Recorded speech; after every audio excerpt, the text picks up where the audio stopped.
Hello, I'm Doug, and welcome to the Krewe of Japan podcast, a weekly podcast where we take you on audio journeys through Japanese culture.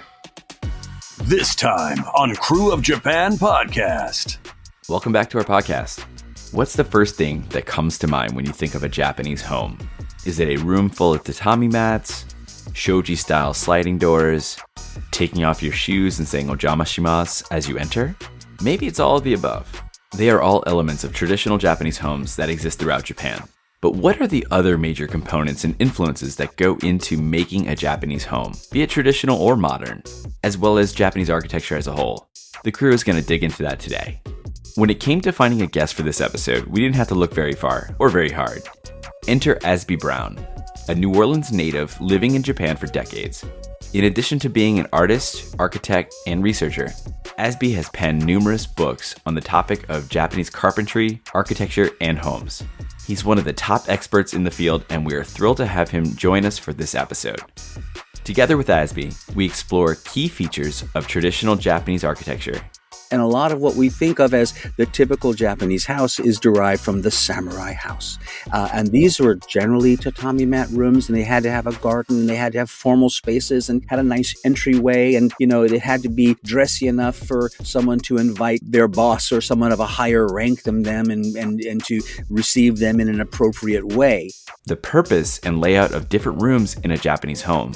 In terms of public to private, it's very clear. People rarely go into the bedroom at the house of even a good friend. That is a super private space, right? Environmental influences that go into building these structures. Environmental factors played such a huge role in the configuration of the Japanese house. And it's a bit of a, very common thing said that Japanese homes were designed to be as cool as possible in the summer.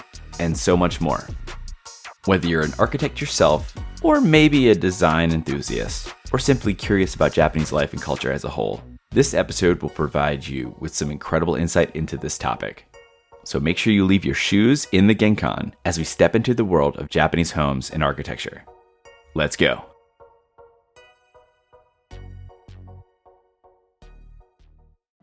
Hydration isn't only for athletes training, it's for all of us. It's a huge part of daily maintenance. When I was in Japan back in July, I spent plenty of time outdoors, walking from place to place. Just a hot, sweaty mess. While those convenience stores along the way had some refreshing drinks like Pocari Sweat, there was one thing I wish I had brought along with me for the trip. Liquid IV, the #1 powdered hydration brand in America. I found out about Liquid IV after getting back, and I'll say the convenient packaging alone makes this a must-bring wherever you're going, be it any type of travel, business or pleasure, after a workout, sometime outside in the heat, or maybe just after a long night with friends. With only one stick and 16 ounces of water, Liquid IV hydrates you 2 times faster and more efficiently than water alone, while taking in 5 essential vitamins, that's B3, B5, B6, B12, and C, and 3 times the electrolytes as leading sports drinks. It comes in 12 tasty flavors. My favorite, personally, is strawberry lemonade and tropical punch. Real people, real flavor, real hydrating. Get 20% off when you go to liquidiv.com and use Krewe of Japan, KREWEOFJAPAN, at checkout. That's 20% off anything you order when shopping Better Hydration today using promo code Krewe of Japan at liquidiv.com. What are you waiting for? Get hydrated. Here's what's going on with Japan Society New Orleans. Be sure to check the show notes for links and more information. Here we go. The 2024 Matsue New Orleans Sister City Exchange Program application is now live. This year celebrates the 30th anniversary of the Sister City relationship, and you won't want to miss out on this once-in-a-lifetime opportunity. Check the Japan Society website for more information, qualifications, and most importantly, the application itself. On April 17th at 6:30 p.m., join Japan Society New Orleans for a happy hour at NOLA Brewing Company for beverages and fun. On Sunday, April 28th at 4 p.m., the Quiet on Book Club will meet to discuss Shoji Morimoto's international bestseller, Rental Person Who Does Nothing, a memoir. Registration is required. You can find the link on the event calendar on Japan Society's website. For more information and details about these events and future events, follow us on the website and social media. Everything will be linked out in the show notes. Hope to see you there. And we are back focusing on Japanese homes and architecture. And with us today, we have author, artist, architect, researcher, and New Orleans native, now living in Japan. Been living in Japan for a while, not recently moved there or anything like that. Azby Brown. So Azby, welcome to the podcast. Thanks for having me. It's great to be here. Oh yeah, and Jen's here too. Hey, Jen. Yeah, it happens every once in a while. So You're good. Yeah. I think it's kind of understood at this point. Yeah, it happens. I think listeners will know that that's actually, sometimes they wonder if it's a joke and it's done on purpose. Sometimes it is. But anyway, before we jump into the main meat of our podcast, as I mentioned, you're from New Orleans, and we have a question we ask all of our guests is, what is their connection to New Orleans? But we just said your connection is you were born here, raised here, all that fun stuff. So I'm going to twist it a little bit. What do you miss the most about New Orleans? Walking down the street? Which street? Yeah, just almost any neighborhood. Okay. Walking down a typical. Now, I'm partial to Uptown. I grew up Okay. in Broadmoor, Yeah. and partial to walking down streets lined with old houses, shaded by trees, greenery, constant perfume in the air from whatever's blooming at that time. Just this sense of being embraced by the city itself. And that's kind of an ineffable thing. I mean, I could say I miss this food or that restaurant or that music. Of course I do, but I just being there and feeling myself enveloped in that environment. That is irreplaceable experience no matter where else I go. I was not expecting that. I was expecting, like you said, food or music Yeah, or like the Okay. jazz scene or, architecture. Muffalata at Napoleon House. There you go. Okay. That's what I was like. No, I'm just kidding. If you are looking for New Orleans food, that's a good recommendation. Muffalata anywhere, really. I don't know. Anywhere. I haven't. Muffalata anywhere. Yeah. Anywhere. I picked up a little, like a 8-pack or 6-pack of mini muffaladas to take home from like D'Agostino's. I brought like two packs of them to bring back to Yokohama. Sort of parceling them out as my rewards for being a good boy. There you go. try to stretch it out as far as you can, right? Yeah. Well, it sounds like your love for New Orleans is truly there. So tell us a little bit about your Japan journey. Like, what made you, end up moving to Japan and staying there for the long haul? Of course, it's rooted in, growing up in New Orleans and what I was seeing and feeling growing up in New Orleans. I tell people that because New Orleans is rather unusual in the United States of being an old city with a large stock of neighborhoods and houses that were over a century old and that have evolved over time, have been shaped by the people who live there and who are in turn being shaped by that. I had kind of a love for older environments and understanding where we come from. And I went to college and thought I would be, majoring in theater because I was doing a lot of theater and performing arts in high school in New Orleans, and got exposed to really, really interesting architectural thinking from Professor Vincent Scully, who was really a monumental figure at Yale and also in fine art. And through that, I started to think about vernacular architecture, the architecture that's done without architects designing it, like most of New Orleans, and also got exposed to Japanese architecture. And at the time, it was kind of shocking now to think there were no courses at Yale in Japanese architecture, whether it's contemporary or historical, but the library was great. They had a great shelf full of books on Japanese architecture of all sorts. They had all the magazines, Kenshiku Bunka, Shin Kenshiku, all of these contemporary architecture magazines as well. So I really sort of dove into those. And for my senior year, I was able to put together a tutorial with one professor for my senior year on Japanese architecture and aesthetics, and basically, devoted that time to that reading and writing and creative work. And that's when I decided I really needed to come to Japan. And it took a couple of years after I graduated. I was in New York for a few years working, again, doing theater, doing some performing things, doing some artistic things, also building furniture, that was my bread and butter job. And finally was able to come to Japan briefly in 1983. I had been scouted for a festival at the Seibu department store, a New York festival. I had sort of an outdoor theater piece, and they were looking for street performers. So I came with like 1 week's worth of work.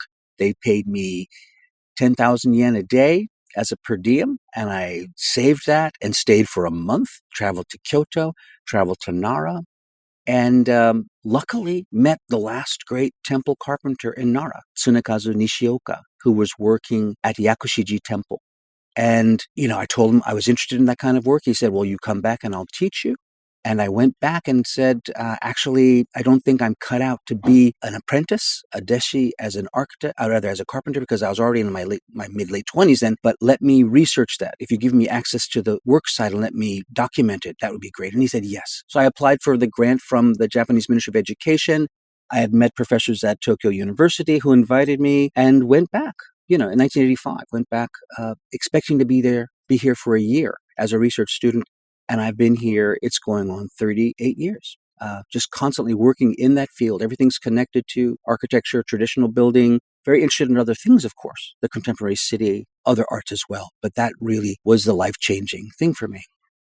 You going from 1 year to 30. Right. 1 year, Right. and then, you can apply to be in the, master's degree program, and the grant will continue, and I did that, and then you can apply to be in the PhD program, and the grant will continue, and I did that, and, I had this grant, thanks to all of the Japanese taxpayers, of whom I am one now, I had the grant for 7 years, which supported me enough of my basic living, and I could write and do other projects, and that was really, really what allowed me to develop my knowledge and expertise and experience in these areas. Yeah, that's awesome. When we were approaching like how to put this episode and this topic and this idea together, it was so hard to pin down one specific topic because your background is so diverse and you've done so many things over the years, from architecture to environmental matters involving like sustainability and researching Fukushima post 311. It was hard to narrow it down, but we decided on going back to your roots almost of like just traditional Japanese homes and the architecture involved there. So could you enlighten us? Like, what are some of the characteristics of a traditional Japanese home and modern homes, and the differences between the two that make them so unique from other types of architecture? And maybe that's a loaded question. I know. I'll try to tackle that. All right, there you go. There's such a huge diversity, both Yeah. over the course of time, over the centuries, both depending on the specific regions, and plus a lot of individuality. People think, there was this sort of one sort of set way of thinking and building in the past, but really there was a lot of individuality and unique approaches. But I think when we think back to when the West first started to learn about Japanese architecture, and we'd really have to peg that in the 19th century after the Meiji period, although there was some information and imagery trickling in before that. What foreign observers and architects were most amazed at was the openness of the space. The fact that typical Japanese house covered with tatami mats on the floor, rooms divided by fusuma sliding screens or shoji that could be reconfigured. They didn't have heavy furniture that was kept in place, big cabinets or tables and things that was kept in place. Everything that was used as furnishings was movable, although they were wonderful built-in shelving and storage, etc. So it was the flexibility and the overall perceived lightness of the space. Now, of course, if you look at a typical samurai house, when we think of a traditional Japanese house, we're thinking of the zashiki, the room opening on the garden, and it's light and airy, and has a tokonoma, the little decorative niche for putting the a painting or a calligraphy scroll and some flowers and stuff. That's one image. But of course, you go to Japanese farmhouses, to minka, and they tend to be dark and gooey and heavy, and which is also kind of a wonderful, wonderful thing. So there is this great diversity.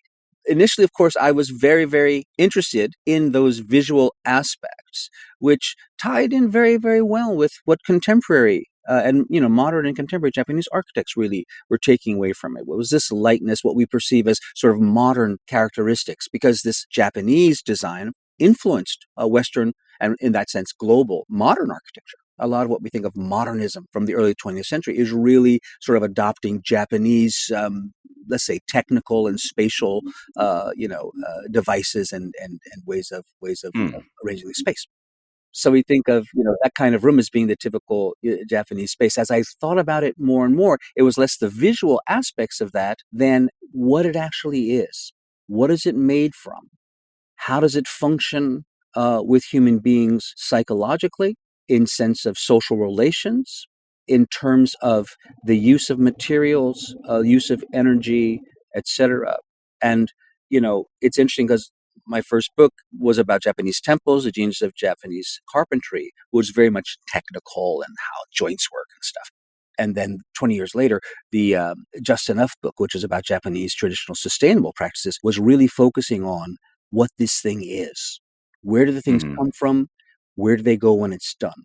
And to me, this is the remarkable lesson to take away from Japanese architecture for our era today is in terms of how to build sustainably with things that can be reused, with things that actually help regenerate the environment, regenerate natural capital as we're building what's now known as the circular economy, circular thinking, to have this endless cycle, renewable cycle of resource and energy.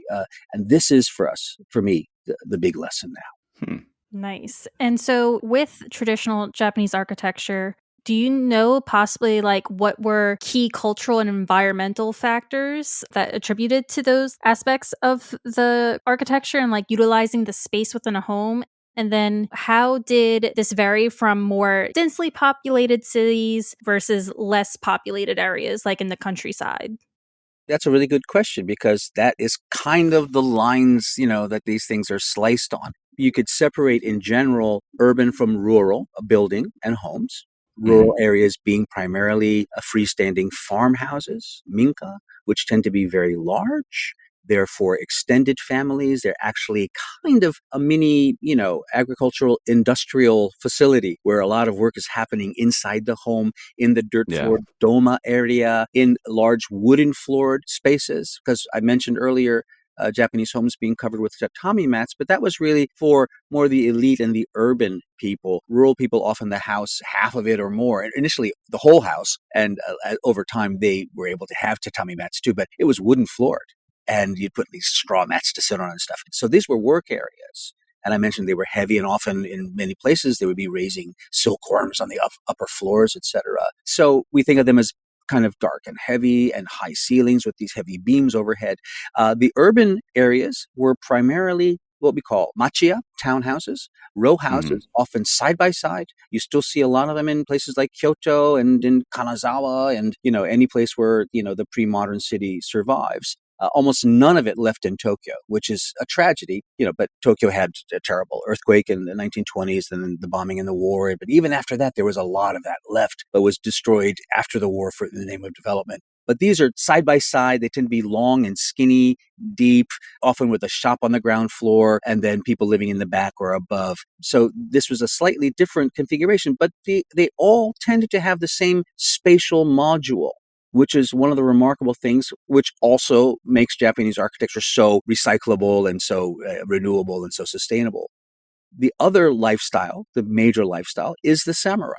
And a lot of what we think of as the typical Japanese house is derived from the samurai house. And these were generally tatami mat rooms, and they had to have a garden, and they had to have formal spaces and had a nice entryway. And, it had to be dressy enough for someone to invite their boss or someone of a higher rank than them and to receive them in an appropriate way. And it's interesting thing is because this caste system where the samurai are at the top and the next level was the farmers and then the craftspeople and below that the merchants. This was a caste system that persisted for over 2 centuries in Japan before the opening in the Meiji period in the mid-19th century. That was totally, dismantled after the Meiji period started. And almost everybody who was not able to legally have a samurai style house, they were prohibited from having that kind of house. That's what they wanted.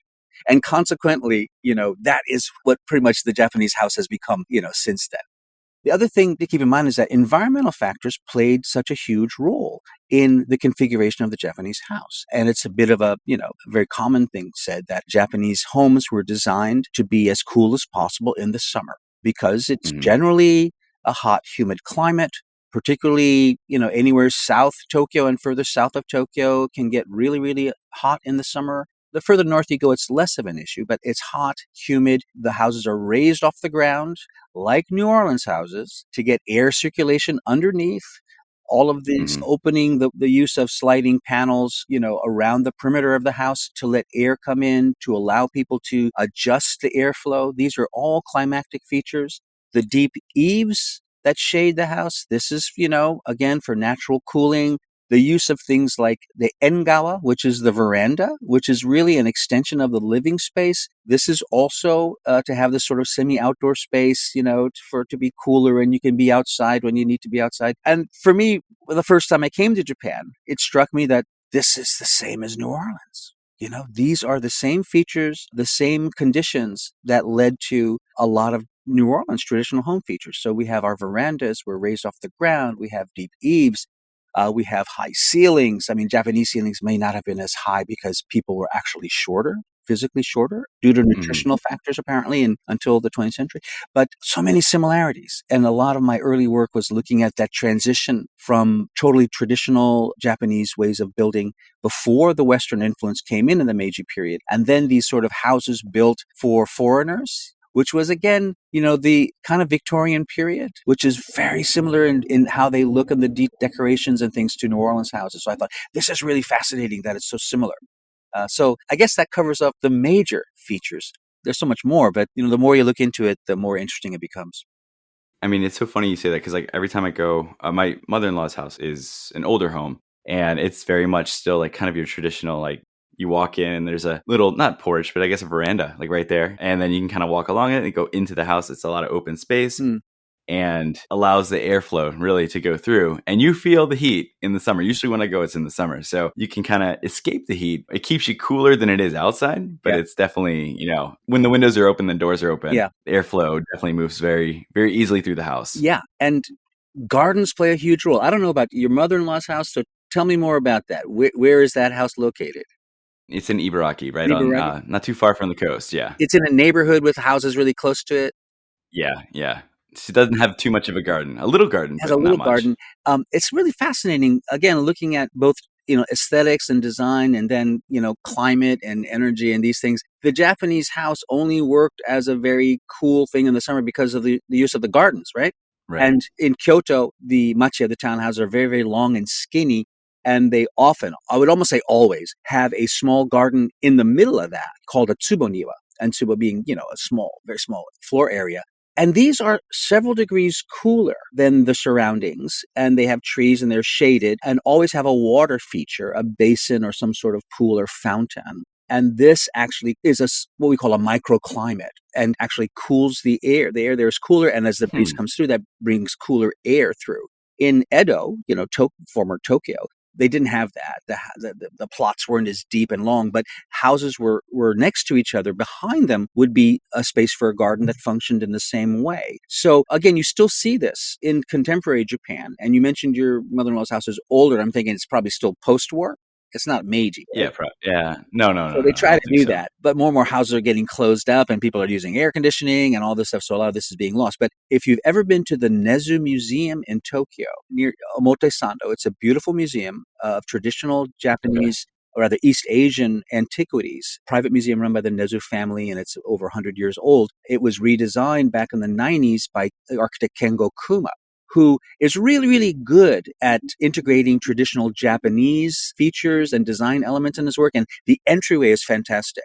On the street side is bamboo. It's a little bamboo garden. It's long. It's only about 6 feet wide, or rather 6 feet deep. And then there's the eaves of this entry corridor, this external entry corridor.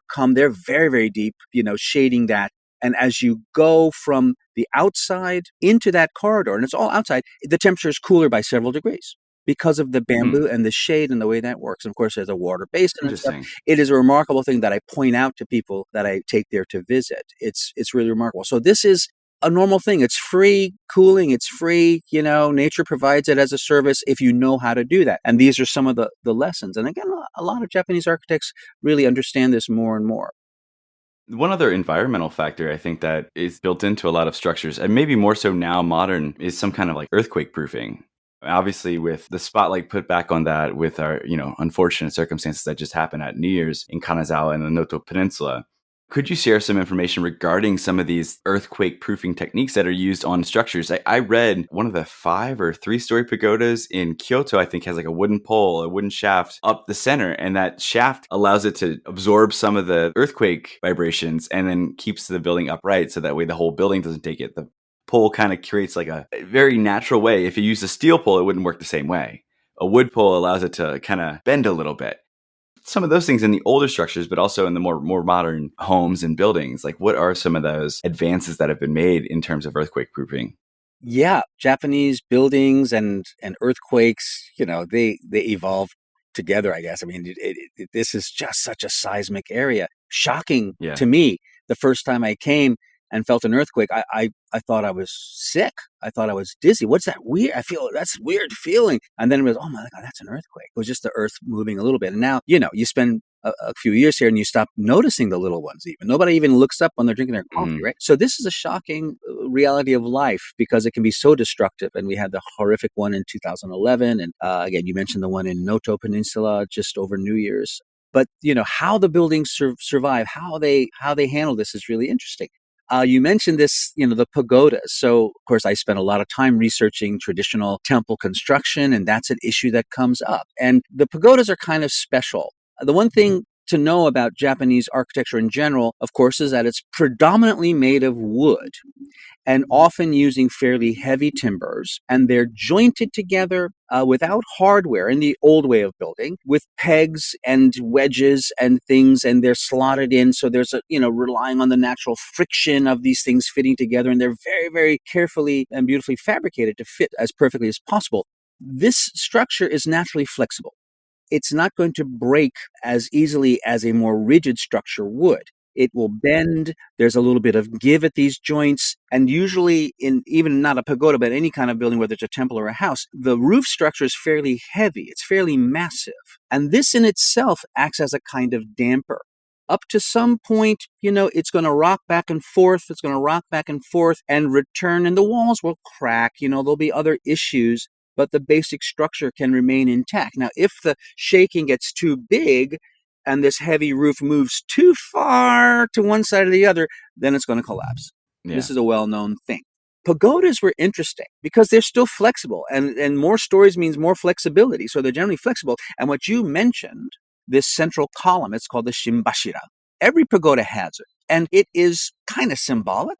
The background of this is that the pagoda is evolved from the stupa, the traditional tomb from India, and specifically the tomb of the Buddha in India. It's a sort of round, like a mound, a circular mound, and it has this design of umbrellas, stacked umbrellas, 7 umbrellas.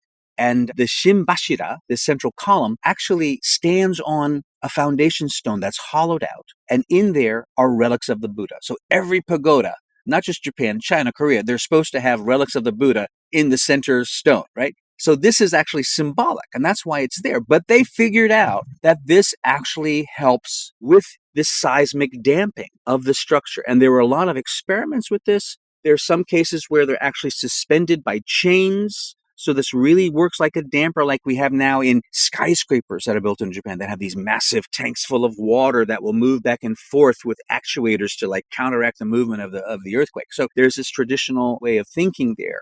And it's true, we have buildings, temples like Yakushiji Temple that I researched is 1,300 years old. Horiji Temple is also more than 1,300 years old. We have a lot of 1,000-year-old wooden buildings. We have many 800-year-old, 500-year-old wooden buildings, and they've survived. And generally, it's not the earthquake shaking that is going to destroy these buildings, it's the fires. And this is what happened in Tokyo. Actually, Edo, before it was called Tokyo, had lots of horrific fires that destroyed things more than earthquakes. And in the earthquake in the 1920s, the Great Kanto earthquake, that was the fire that destroyed it. So this is a big problem. And interestingly, in Noto, there's quite a lot of destruction because of the earthquake. One classmate of mine from University of Tokyo who specializes in traditional building, he actually went there after the earthquake in 2007, which was not as big as this one this past New Year, to help restore kura, storehouses, traditional storehouses and traditional buildings. His home that he designed and built himself was fine, he said. I mean, the interior is messed up,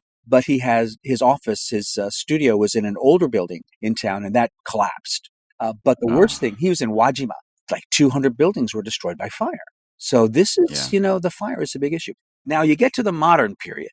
And Western engineering techniques come in the Meiji period, late 19th century. Already they're starting to use iron and steel reinforcement and hardware. And it's kind of funny. Back when I was doing this research, I was reading old journals from the 19th century. And I remember one from around 1870 written by a British engineer. And he came to Japan. He said, Japanese people will tell you that there are buildings and houses that are 500 years old. Well, they're lying. There's no way that a house built without diagonal bracing could survive these earthquakes. So they're just lying. There's no way. These buildings may be 100 years old, maybe 20, but they're not 500 years old. So he was just such an ignoramus. This was such colonialist, racist thinking. He didn't understand how survivable these buildings were. And this whole thing of diagonal bracing, you have to have a diagonal brace. Japanese traditional architecture didn't have that. But that's one of the things that was brought in the modern period. And newer buildings were built with these techniques. So you have this sort of, Japanese building evolved, especially home construction evolved to use things like diagonal bracing, but also to maintain flexibility. There's always a problem. And now you have lots of hardware, lots of retrofits, wonderful, systems with turnbuckles and cables and tension and things that are, I'm working with one architect on some old house, restoration projects, and he really likes to use these steel rods, cross-brace steel rods that are attached with turnbuckles, and you leave them a little bit loose so that the building will be able to shake a bit, It won't go too far. Yeah. So this is a very Japanese way. In the West, would be like, tight those suckers, it's got to be tight. You can't Right. And it's funny because, the new houses are very, very seismically robust. They really are. There's a lot of house construction, The ones that are likely to fall down are things that are sort of post-war, where things were substandard. There wasn't good material to use. They had to build things in a hurry. You got a lot of things built in the 20th century that were not really well built, and we see a lot of them being destroyed. But after the 1990s, especially after the earthquake in Kobe in 1995, a lot of things were upgraded. I mean, before that, even in the 80s, there was an overall upgrade of seismic building codes. But in the 1990s, I actually took a group of Japanese wood construction engineers to the States to look at how things were changed after the Northridge earthquake in California. So we went to California, we went to other places to look at, building codes and seismic retrofits and stuff. But so one thing I noticed, I'm looking at pictures, of course, you look with a different eye, and at pictures from, Ishikawa, Kanazawa area and Noto Peninsula.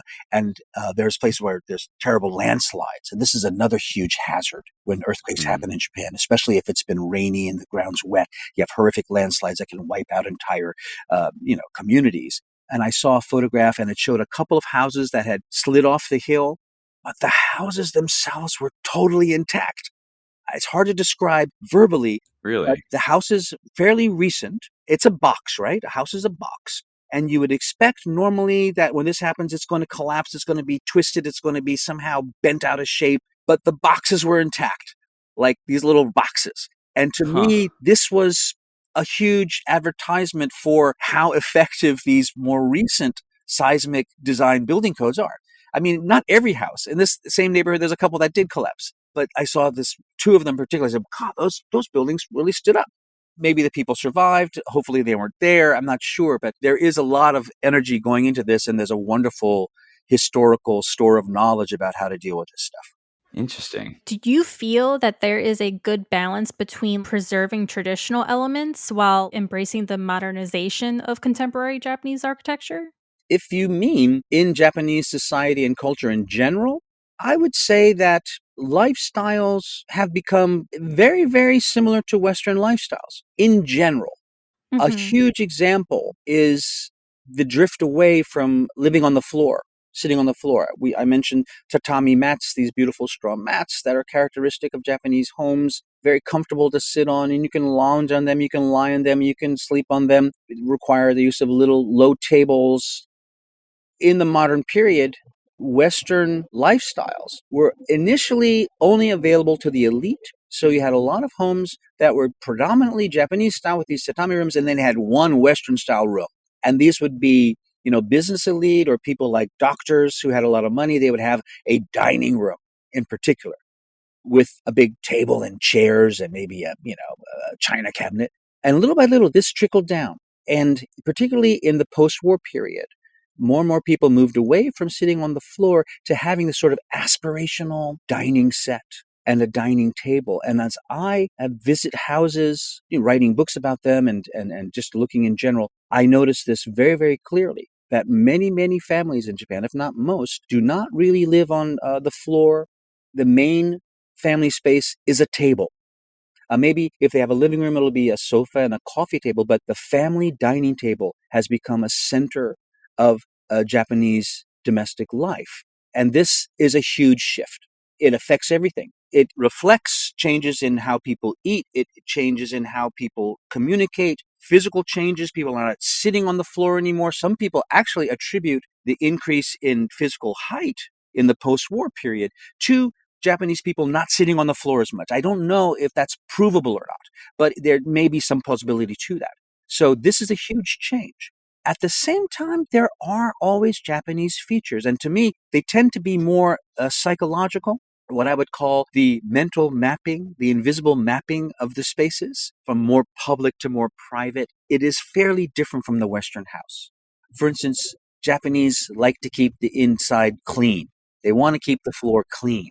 You don't wear shoes in the Japanese house. And this is one of the hardest things for people who are here for the first time to keep in mind and to get used to, is taking your shoes off all the time, right? So there's something called the genkan, which is the entryway. And this is actually considered a dirty space. You can enter that with your outdoor shoes on. And in a typical place like our house, we have a genkan, and someone will come to make a delivery, for instance, and you'll let them in and they can stand there and you can sign the thing while they're standing in the genkan one step below you. And I'm standing inside the house in slippers. It's a wooden floor, so I'm on the slippers and I can talk. So this is the one dirty space. Then there's spaces in the house, if it's a wooden floor or whatever, then you can wear slippers. That's clean, but it's supposed to be slippers. But if you go into a tatami mat room or even a carpeted room, then you're supposed to take the slippers off and walk in your stocking feet, right? This is going to be cleaner and cleaner. In terms of public to private, it's very clear. People rarely go into the bedroom at the house of even a good friend. That is a super private space, right? On the other hand, the toilet, and again, in Japan, it's maybe a little more like Europe, where the toilet is rarely in the same room as the bathtub or the shower. In modern in Europe, there's a lot of variation as well, but it's a separate little room. It's a WC, it's a water closet. So that is the dirtiest space of the house. And there's separate slippers you have to put on when you go in, right? That's the dirtiest space. And every foreigner who comes to Japan makes this mistake of going in there and you've got the toilet slippers on, and often they have a little cute picture of a little boy peeing or something on the slippers, to let you know this is the toilet slippers. And then you walk out into the house with the slippers and everyone shrieks, because you've polluted the whole house with the toilet slippers, right? So this is the dirtiest part. And the bathroom itself, the bathtub, is this funny space of purification. It's interesting because people go in there dirty, but you're taking off your clothes, you're there nude, you're there to purify yourself. So it is, in effect, a ritual space of purification. All this stuff to me is fascinating. And if you ask Japanese people about this, very few of them will be able to tell you what's going on in this way. It is this subconscious mapping of the house. So New Orleans is great because there's a lot of houses that are still kind of formal. Older houses have a bit of formality. And I mentioned the genkan where you come in, and the engawa. I started to mention that because the engawa functions the same way. It's a semi-outdoor space. So if you're the neighbor, you can come over and talk to your neighbor. You can cross over their garden and you can sort of sit on the engawa, on that veranda, and talk to them. They could be inside. It's like going and sitting on someone's porch. Come on up to the porch. Or you can maybe stand on the stoop, and talk. This is a very New Orleans thing, right? Yeah. And all older houses, if they're a bit, let's say a bit more formal, often have an entry hall, right? So there's this sort of formal entryway, of course, with certain things that would go on in the old days. Take your coat, take your hat, whatever. And then as you go further and further in, it gets less and less formal. So this is, to me, an interesting thing, this degrees of formality and what that means for social relations. It indicates who is close to you, who do you trust, and who is not close to you, and who is less trusted. And this, in the West and New Orleans, a wonderful thing is this porch life. And I love, I stay with friends when I'm in town, and I just remember sitting on the porch, and this woman's walking by and she's carrying grocery bags, and I'm saying, hey, how you doing? She goes, hi, how are you? I said, looks like you're having a party, and she goes, this is just my groceries. I said, well, if you have a party, make sure you call me, I never met this woman before. I'm just talking to her, neighborly way. Anybody can potentially be a friend and you can strike up a conversation. This is a very New Orleans thing. Happens less in Japan. People often don't talk to strangers, but this notion there's a semi-private space where anybody can come and sort of be allowed into the home zone. This is a very, very Japanese thing, and I think very, very human as well. I like how I'm finding out how psychological architecture is. Right? It's all psychological. Architecture, to my way of thinking, it's not about the physical building. And it's not about how it looks, right? I mean, people think it's about how it looks. You look at architecture magazines and media online, it's all full of photos and stuff. Look how this looks. Well, that's only one part of it. And it's not the physical stuff. It's how people use things like walls and ceilings and windows and verandas and stuff to shape people's feeling. To how do people feel here? And it is very subconscious. Japanese architecture, again, remarkably, it's a very psychologically sophisticated way of designing, specifically because often space is limited. In the urban areas, these houses are small. You will say less than 1,000 square feet or so, which in America, is kind of small, and even smaller sometimes. You think of a tea house, a Japanese chashitsu. These are miniature.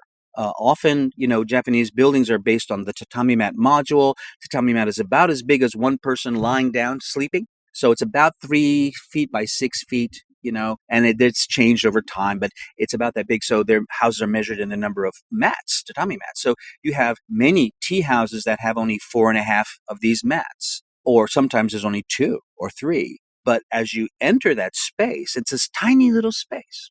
The light is let in from the floor level or let in from somewhere up high.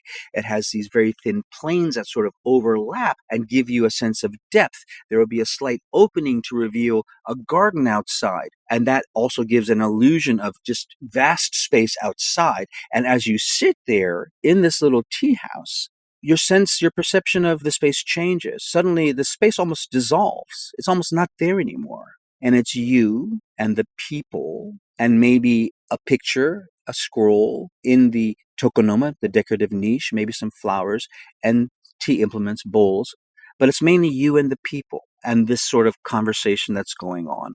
I liken it to reading a book, the way that, when you're reading a book, the rest of the world often disappears. You can look up and realize you're in the living room and, the dog's barking or whatever. But, you have this mental space that you fall into. In Japanese architecture, and the tea house is, I guess the best example. It's like that. It's a very, very mental space. So it's difficult, I think, for people who don't have a sense of patience, to experience that. And again, I have so many visitors and guests and friends and students that I'm taking places, including Japanese students who've never been in a Japanese farmhouse, architecture students who've never been in a Japanese farmhouse or never been in a Japanese tea house. To get them to experience that, you have to sort of calm down and be patient and let that feeling sort of wash over you. Yeah. Here I was thinking too, when you were talking about all the different spaces, like the purity of the bathroom versus the dirtiest area, the toilet. And I'm like, as you're talking about the slippers, the only thing I can think of is like, that's why they're plastic, because they could easily wash them, as opposed to like the fabric slippers you use everywhere else. There's a lot of fuzzy toilet slippers.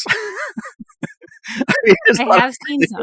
I'm just thinking of those like public toilet one. Maybe that's what I'm thinking of. You know the ones I'm talking about, right? Like the plastic. If you go to a ryokan, I was just at a ryokan in Fukushima just a few days ago, and I love this place. It's called the Futabaya in Odaka, which is in Minami Soma in Fukushima. And I love the people who run it.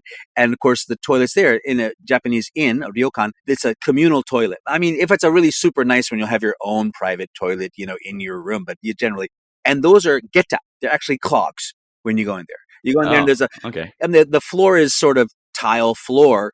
In the old days, the toilet, depending on where you went, would have been a wooden floor. You may have had to go outside. You'd wear clogs to get there, but they're clogs and they're kind of clunky. It's like I only wear those things when I go to use the toilet in that inn. You don't have them on a day-to-day basis anymore. But yeah, it is funny. Everyone expects that, but they're kind of symbolic, right? Because a lot of people don't use them. They got to have them, but a lot of people just what the hell, they don't use them. More of a symbolic indicator as well. Right. Another friend of yours we've had on the podcast last season, Joy Jarman Walsh, we've had her on to talk about Hiroshima and traveling Hiroshima and everything. And we know that she is very big into seeking out and encouraging sustainable practices in the world, not just in Japan, but everywhere. That's the name of her podcast, Seeking Sustainable Japan. She's great. I love Joy. Yeah, she is. She's so nice and so awesome. But, I know you recently joined her on her podcast to talk about sustainability and things like that, because it is such a growing concern globally. And we mentioned it earlier with how to create something that can be reused eventually or some, in that lifestyle. How is Japanese architecture adapting and incorporating more sustainable practices in their buildings and in their homes and whatnot? To be honest, I'm generally disappointed at what I see as the lack of progress towards really sustainable building in Japan, especially because for Japan to build in a sustainable way means building in a way that takes ideas from tradition, from how things are done. And people are surrounded by examples, and they could do that. Now, there are movements in this direction. In Japan, the greatest emphasis is on energy use. In the building, or energy use in the construction process. So you have a lot of, better insulation and, better heating and cooling systems, etc. A lot of architects design things that use the sort of passive environmental features I was talking about that are traditional. So the deep eaves and the engawa and the sliding doors, etc. But pretty much people are living with air conditioning and living with, heating and stuff. They're not doing it the way they used to.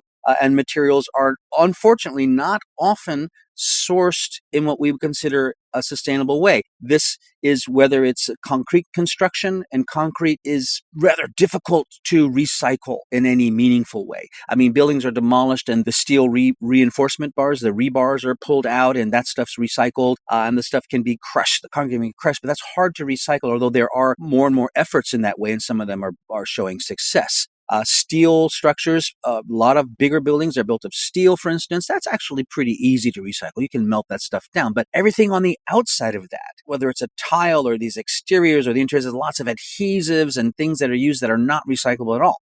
In terms of wooden buildings, and most houses are built of wood still, the lumber is usually imported. I mean, domestic lumber is not used enough. Japanese forests are basically abandoned all over the country because it's cheaper to import the wood than to log them in Japan and to use that stuff. So we have a lot of places around the country, I would say most, that have been abandoned. People do not want to inherit them because it will cost so much to restore the forest to health. And I'm working with people for years now who are attacking these issues to try to find ways to restore the, sustainability of Japanese forest and to encourage the use of Japanese wood products. So this is, it's a big problem. And it all comes down to economics and the notion that we should build things as cheaply as possible. This, as anyone who's studied sustainability or circularity knows, usually means you have to ignore what's called embodied energy or embodied water. Like, what are the resources used to get that material, to process it, to transport it, etc., which have a high environmental cost even before you actually build the actual building. So there are wonderful experiments happening, and every Japanese construction company, the so-called Zencastr, and there's a bunch of these big companies and they're global, they have showcase buildings that are super sustainable. One interesting development is called mass timber construction, which is actually more highly developed in the US and in Europe than in Japan, but they're starting, which is using what's called engineered timber. So you can have a big beam made of one log, like the traditional Japanese way of building, or you can make a similar beam by laminating and gluing together lots of smaller pieces of wood. And this is allowing very, very large buildings to be built that can be dismantled. And that's the key. You have to build in a way that it can be easily dismantled so those things can be reused. Again, we're seeing some experiments with that here. It may well catch on. One movement that I introduce to my students and talk about as often as I can is called buildings as material banks. And this is actually exactly what Japanese traditional buildings did, where everything in the Japanese house or building or temple could be reused. I mean, the big beams, the big columns, in the old days, before the modern period, when the buildings were dismantled, someone would buy those. Those could go to a lumber yard that specializes in used timber, and you could reuse those in another building easily. The floorboards, everything, the wall, the roof tiles, all the metal stuff, the gutters, all that stuff could be reused. So the sense is that the building is simply holding those materials for a period of time until that building no longer needs to be used, and then the materials can go to another building. So this is the theory behind buildings as material banks. And there's an organization, and they're promoting designing buildings that can be dismantled and all the parts can be reused. And interestingly, this is not a Japanese organization. It's overseas, but it has learned quite a lot from this. So there are issues. There are a lot of issues. And for every Japanese architect that does a wonderful job of building in a way that truly acknowledges and makes use of this traditional thinking, there are 10 other, projects that are going on that really don't. that are just making a closed box and using power to heat and cool, and using materials that can't be recycled. So overall I'm disappointed. Yeah, it's disappointing. And that's it for this week's episode. Thank you so much for tuning into the Krewe of Japan podcast. A huge thank you to Azby Brown for joining us today to explore all the influences and components of Japanese homes and what makes Japanese architecture so unique. Learning about some of the similarities and parallels between New Orleans architecture and Japanese architecture was really fascinating to me. Just some day-to-day things that I never even considered before. Azby will be back later this season to continue this conversation, but through the lens of communities and how they're changing from the past and a look towards the future. If you are interested in hearing more from Azby about these topics, he's made a few appearances on quite a few podcasts and YouTube channels. You can also check out some of his publications too. We'll have it all linked out in the show notes. What part of this episode on architecture and homes resonated with you the most? Share with us on Instagram, Facebook, Twitter X, TikTok, LinkedIn, Blue Sky, YouTube at Krewe of Japan Podcast. That's KREWEOFJAPAN Podcast. Our name changes based off of whatever platform we're on, so just search that, you're good. Or just check out our link tree. It's in our bio as well. While you're there, give us a comment, follow, like, retweet, share, whatever floats your boat. Let us know how you're enjoying the podcast. Or perhaps you prefer to provide your feedback in a more private setting. Send us an email at kreweofjapanpodcast@gmail.com. One more time, KREWEOFJAPANPODCAST@gmail.com. We'd really love to hear from you. And speaking of feedback, if you're enjoying what you're listening to right now, please feel free to leave us a 5-star rating and or review on your favorite podcast streaming app. In addition to just making my day, every single one of those 5-star ratings and reviews helps others interested in Japan and this kind of content find the podcast. Or hey, just tell a friend. Share us on social media. We won't turn that away. And I'm 100% sincere when I say that any and all support in any way, shape, or form is incredibly appreciated. But that's it for today. Until next time.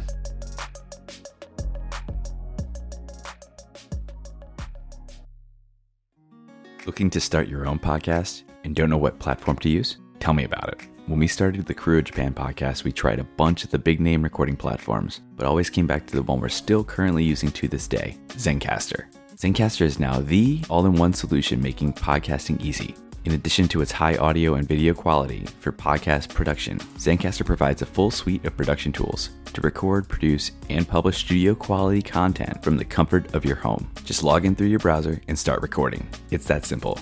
For us, we simply send out links to our guests and they join the lobby. But before you know it, it's all done and you have your studio quality audio and up to 4K video right there ready for you, right when you finish. The best part is having their multi-layered backups to ensure that your recordings are in the highest quality, regardless of anyone's internet connection stability.